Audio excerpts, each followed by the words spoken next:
Okay, assalamu alaikum wa rahmatullahi ta'ala wa barakatuh. I just have the privilege to speak both languages. Sometimes it's useful. So I promise you we're going to have a very different presentation. I'm not clear if it will be the best, but we're going to have a different presentation. In number one, it is after lunch, it's after the break. So I promise you I will make it as long as I can. Okay? Secondly, we have this presentation as a live demo outside. Some of you have seen it. If we manage to show it here, we'll show it to you. But it's already live outside. Those who still want to see it, my colleagues, they are there. They can show it to you. So you can see what we will say here. Also, what will make our presentation also more distinct, because we're going to show you a demonstration of all what you have learned so far. From early morning, David and all the colleagues, they have been talking about the concepts, the theories, the practice, the research, lots of applications. So we're going to talk to you about real application. It's working, and it's working, and it's working. And the last not least, or before I start actually the presentation, let me just say a few words. This is a project started in 2008 under the leadership of the General Secretariat of the Executive Council of Government of Abu Dhabi, towards the knowledge, to try to achieve the vision of Abu Dhabi for 2030 to be one of the best 5 countries in the world. When we started this project, I am very proud. I have at least 10 or 11 of my colleagues here from across the whole municipalities. From Abu Dhabi, the Department of Municipal Affairs, the municipality of City of Abu Dhabi Municipality, Al-Ain, and the Western region. So this is also what makes this presentation unique. So we have many people that can tell you what I'm going to tell you here. Last thing before I start, I would like to sincerely thank the organizers for giving us the opportunity to make this presentation, and also try to, at the last minute, to find us a time to make this presentation, because we were a little bit late in making this presentation. Now, I will start.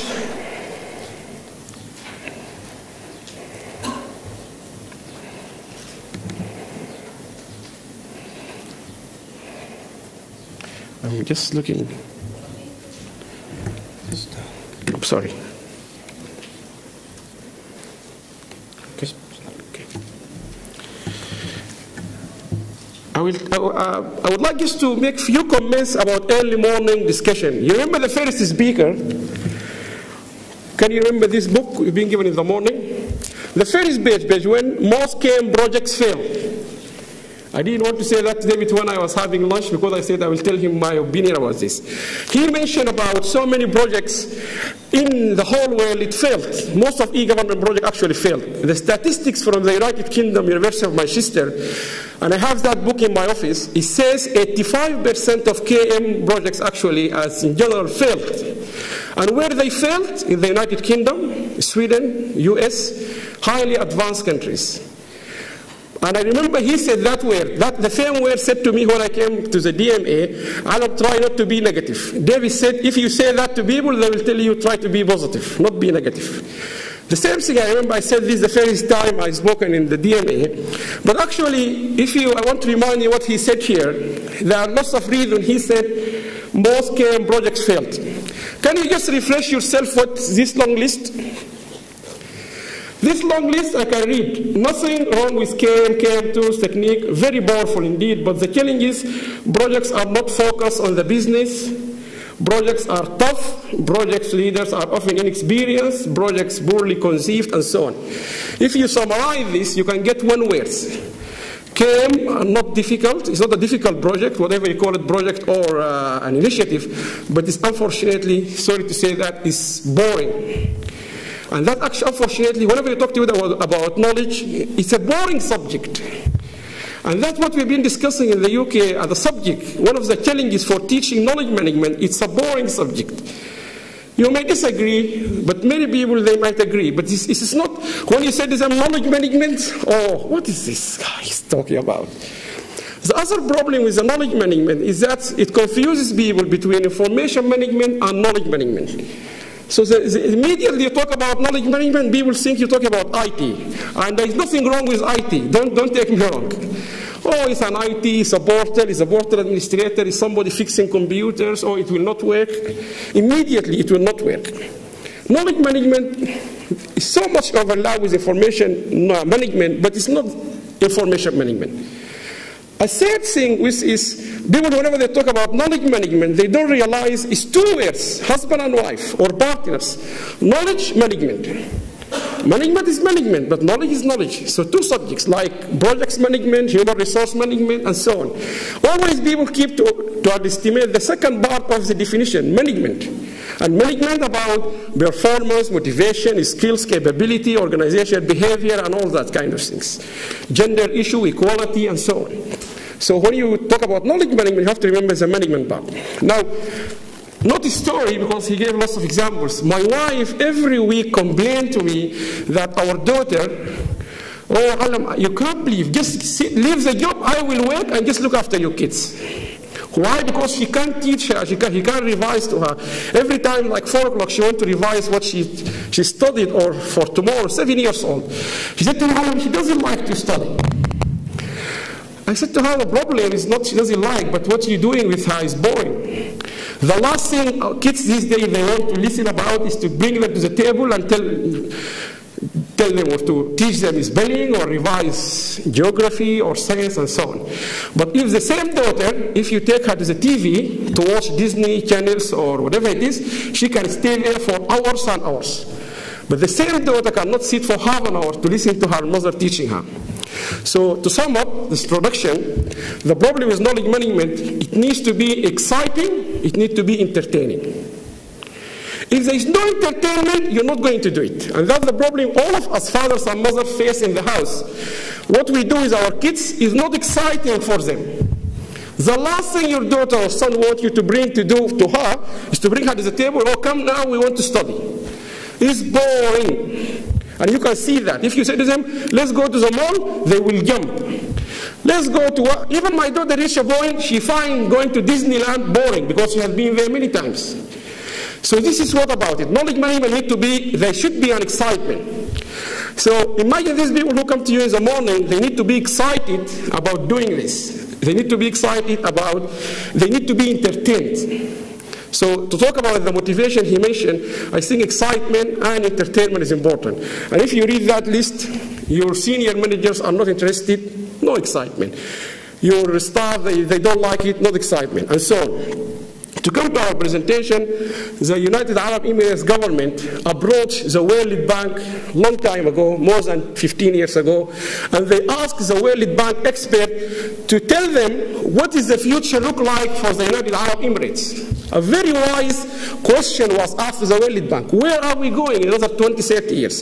And the World Bank economists, they did a huge work on the United Arab Emirates, and they came back with this conclusion. And this is from World Bank report 1998. They said for the United Arab Emirates and other countries like Saudi Arabia and all these countries heavily depending on oil, they cannot, according to the economists or all the economic book, they cannot sustain that.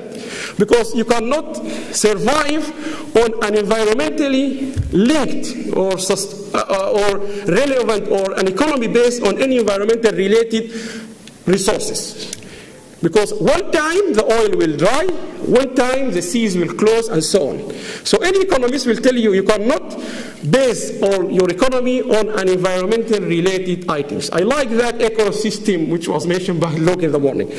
So at that point they said the future relies or lies on knowledge. And they recommended for the government, as you can read here, the last sentence, knowledge management perspective by adapting policies to increase know-how and knowledge attributes that can improve people's lives. So this was given to the government a long time ago, the same for Saudi Arabia, the same for Qatar, and all countries relying on environmental related issues.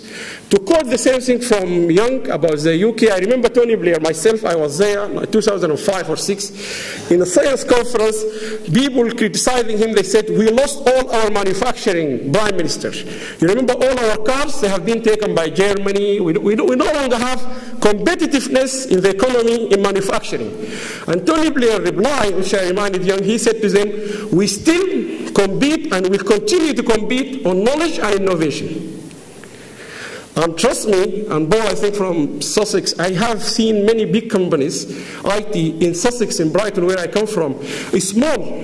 One of the best companies in Sussex, where I came from, actually started in a 2-bedroom flat. A lady was sacked from her job. In her own bedroom flat, she started an e-marketing company. Then she got the prize of the best entrepreneur in Sussex. Small companies, because they're using knowledge and innovation.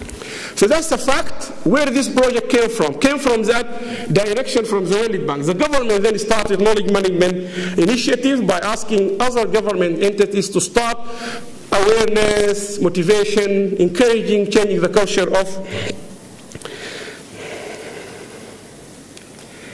Now, I know this is being said in the morning, but just to clarify, this is how we see the word knowledge management. People confuse about data, information, and knowledge. And knowledge is more of things or the data after you analyze it, use it in order to take decisions. Decisions to do this, not to do this. This is how we see knowledge management. And the project we have been doing, which we call it Musharaka, it got 4 objectives, very simple. They all being mentioned this morning. One of our objectives for this project is to capture all the knowledge asset in the entire municipal system. Any knowledge available in Abu Dhabi government, Abu Dhabi municipality, Allam municipality, Western Region municipality, and Department of Municipal Affairs, we need to capture it. Number 1, we need to capture experiences. Knowledge transfer from consultants, experts, and so on and so forth. We have been here today. We're going tomorrow back to work. We need to transfer this knowledge to where we are working. We need to capture relevant knowledge from outside sources, like Executive Council.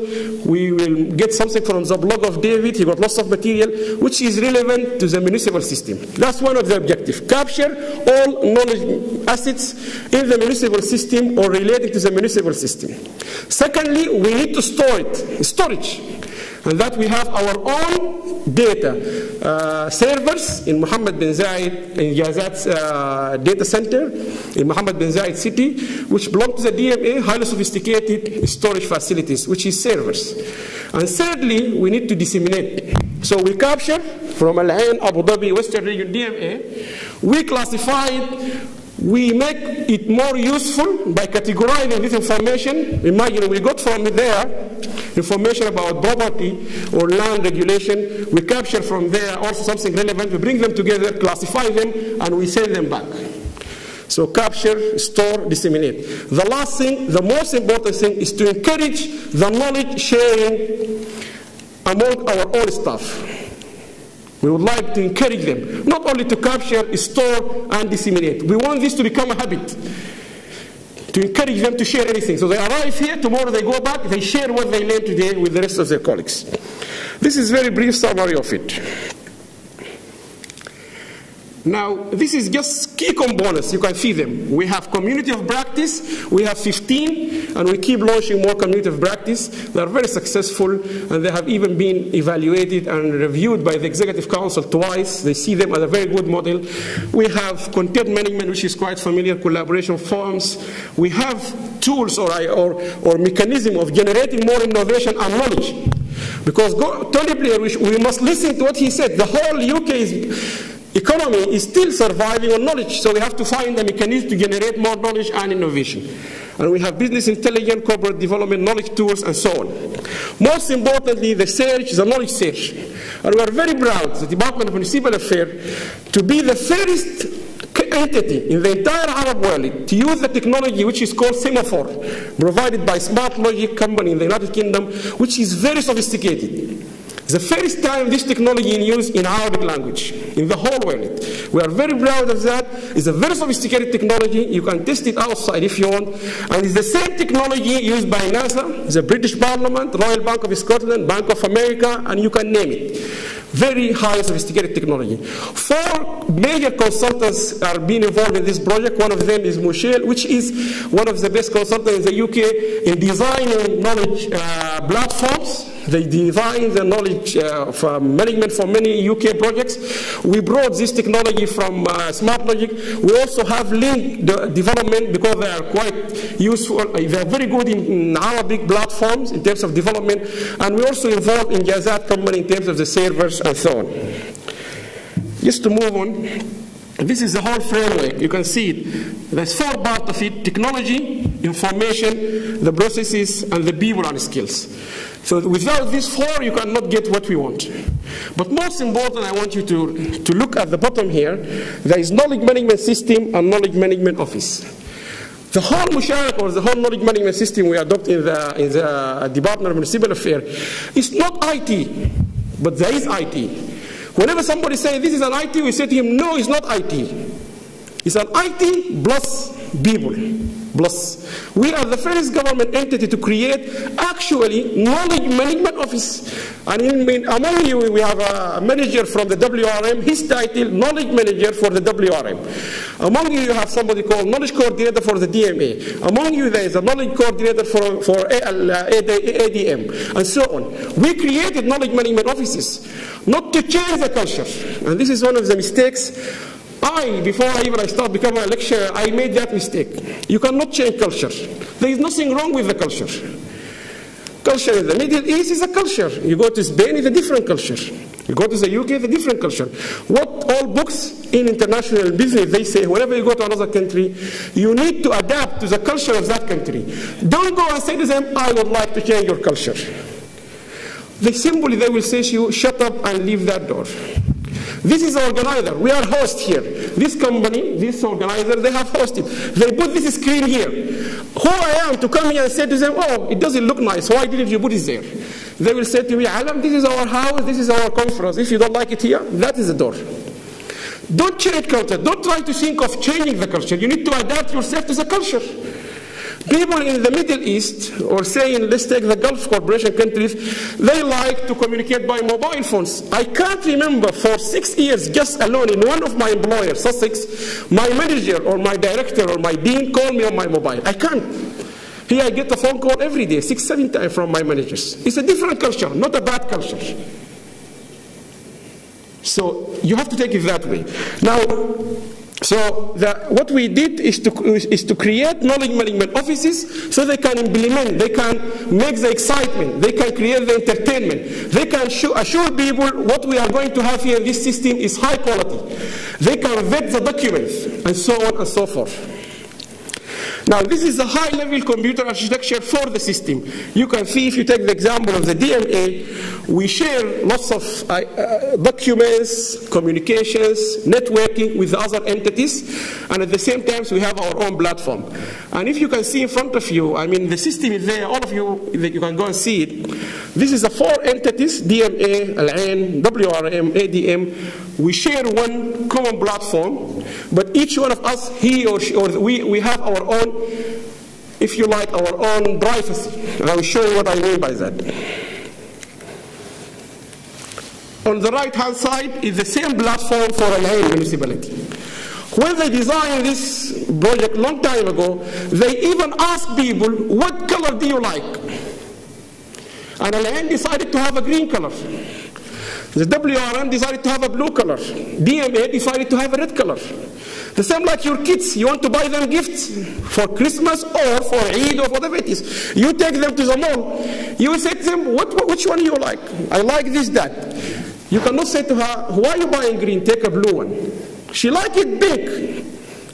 If she is a girl and she said, I like a blue, don't say to her, blue is the boys' colors. If she like blue, let her take blue. So this is the end users. People were consulted from the start. And I have full confidence. There is 11 among you here, Sir, all of them. If they come here, they can explain what I have just explained. Why? Because they know what is inside this system. They contributed to this system. They tested this system. They gave their views about which is working, what is not working. We keep listening to them. And the consultant listened to them. And that's the other part of the success of this project. So we have 4 offices, and this is the role of these offices. So we created these offices before we think of the technology. Technology, in my opinion, is the easiest part. You design it, you give it to a development company, they will develop it, and that's it, it's there. But technology will fail without people. So at the same time, we were building technology, we were building people. Now we are very proud. We have at least 10 very experienced people. I think one of the first in the entire government of Abu Dhabi to be so much advanced in their skills and capabilities. And I have personally been approached at least 4 times to recommend one of them going for another job. There is so much headhunting for them now. Even myself, I'm even start to get worried about the investment we put on these 10 people. We are losing them. Not we are losing them, but we can easily lose them because they become so popular. They become so unique. Every day somebody is hunting for them because they have done it. Now, another thing, key success factors is the people which we have worked with them. And those people, we call them knowledge champions. Long time ago, in the Department of Municipal Affairs, across municipalities, we try to select somebody from each division to be like a champions, to promote the knowledge management activities, the ideas, the culture of sharing information, the idea of looking into copyrights, and so on and so forth. And those knowledge champions, they will then be coordinated and supervised by somebody we call a knowledge coordinator. And this knowledge coordinator, we have advanced their skills, we gave them trainings and so on, so they can work with these knowledge champions. But I consider them the key success of this project. And we have been through lots of challenges. And as I said, it was not easy because we are injecting or bringing new body to the municipal system and to the public sector. We bring in new department called knowledge management. There is no knowledge management in most departments. There is no, even still, we have to get approval to include this new department. I think that's all what I wanted to say, but I just want to finish by one thing because I hear this culture, whether it will work in the Middle East. I would like to give you just 3 examples. Do you know likely how many mistakes or errors in the British or the UK police department computer system? In the UK computers, the police department, they know the police, I mean the police department in the UK, United Kingdom. How many mistakes you expect to likely to have or to be in that websites? Just come, guess.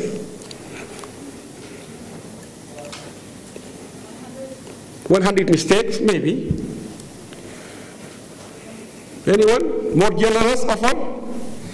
There are thousands and thousands, going to 6,000 mistakes in an average police computer in the United Kingdom. Do you know how much in Sweden the post office loses in terms of money because the data is not accurate? Just guess. The post office in the Swedish government, they lose every year because the data is through the system, addresses and so on, is not correct. Wrong, misuse of data. 10 million dirham or US dollar? Oh, it's like more than 1 billion every year they lose because it's a lot of mistakes in the data.